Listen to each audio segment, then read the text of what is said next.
कुछ तो हो गया इतना जो बात चल रही है। अब भाई ये जो यहाँ से जाएंगे ये वापस मतलब आते नहीं भी बुलाते ये है वो है। जनता बात क्यों करे?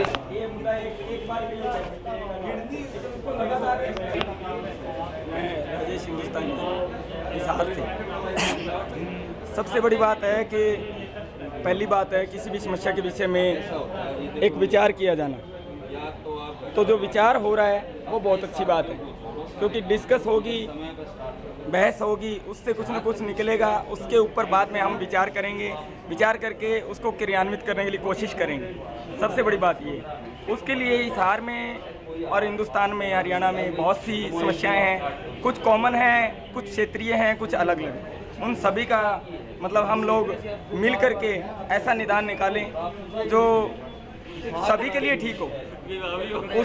उसके अंदर बड़ी बात यह है कि एक्टिविस्ट जो कार्य करते हैं उनकी छवि ऐसी हो लोगों के लिए कि वो प्रेरणादायक बन सकें, लोगों के लिए प्रेरणा दे सकें।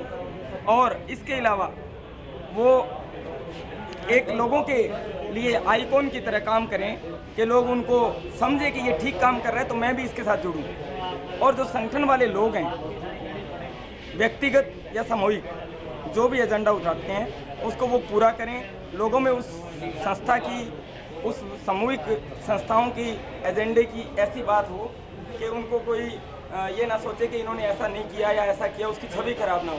दूसरे लोगों को साथ जोड़ने से तभी लोग जुड़ेंगे और दूसरे लोगों को हम ज़्यादा से ज़्यादा जिस विषय के अंदर वो पारंगत हैं, जिस विषय के अंदर उनकी भागीदारी हो सकती है, किसी कम हो सकती है, किसी की ज़्यादा हो सकती है, उतनी भागीदारी हम लें और एक दूसरे को जैसे अकेला छोड़ दिया जाता है वो ना छोड़ा जाए और हम दूर कर लेते हैं। जैसे पिछले आंदोलनों में हुआ है तो हर आदमी ऐसा नहीं करेगा कि वो उसको अगर टॉर्चर किया जाए या आगे पीछे की दौड़ में, बड़ा बनने के चक्कर में, फ़ोटो खिंचवाने के चक्कर में, कोई और चक्करों में अगर वास्तविक एक्टिविस्ट को दूर किया जाएगा तो ये सबसे बड़ी हानि है। यहीं से आंदोलन और सारी चीज़ें कमज़ोर पड़ जाती हैं, बेशक कितना ही बड़ा हो, बेशक कितना ही छोटा हो। ये चीज़ें दूर करनी पड़ेगी, लोगों को जोड़ना होगा, उनको साथ रखना होगा हर तरह से।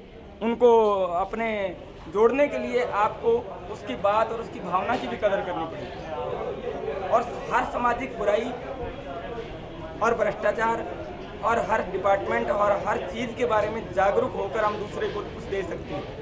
और समर्पण जीवन, पूर्णतया समर्पित होकर के हम ये काम कर सकते हैं। ये अलग बात है कि कुछ लोग कम होते हैं समर्पित, कुछ ज़्यादा, लेकिन जितना होते हैं उनको मोटिवेट करके अगर कोई सेवा करने के लिए आया है समाज में और उसको बाहर कर दिया जाएगा या डांट दिया जाएगा, भगा दिया जाएगा, तो कितने ऐसे लोग हैं आज इस कलयुग में, स्वार्थ के युग में, जो निस्वार्थ भावना से काम करेंगे और उनको मतलब जोड़ा रखा जा सकता है। ऐसा बहुत ही मुश्किल काम है। उनको प्यार से जोड़ा रखे जाने के लिए उनको देश की और भावना की पहले बात करनी जरूरी होगी। इसलिए हम उनको जोड़ पाएंगे और देश को कुछ दे पाएंगे। इसके बिना सब व्यर्थ। जय हिंद, जय भारत।